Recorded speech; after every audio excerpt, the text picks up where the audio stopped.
这个过年，高雄因为有黄色阿比亚的加持，所以寿山动物园初一到初四这几天已经超过5万人次。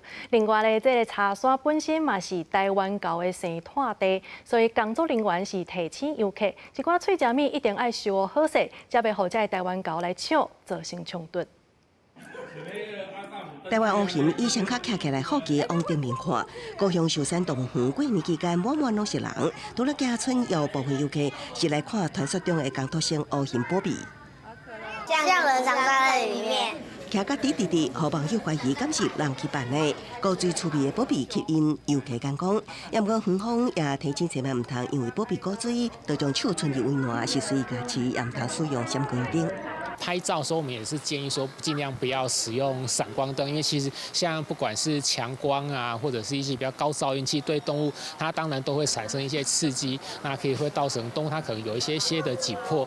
因为黄色鸭的效应，动物园初一到初四，入园人数已经突破5万。因为多数游客来自外县市，唔知影台湾高山鸭抢食的严重程度，真侪人摕手抄地、塑胶袋啊参观，直接伫户外食物件。工作人员伫园内也宣导标语，提起人狗保持距离。猴子比较凶啊，就会抢食啊。 对，就是请他们东西要收好，尽量不要手提塑胶袋或是纸袋。那如果有推婴儿车的话，也不要把食物啊或是包包挂在婴儿车上面。那更重要的是，不要边走边吃，那饮料不要拿在手上。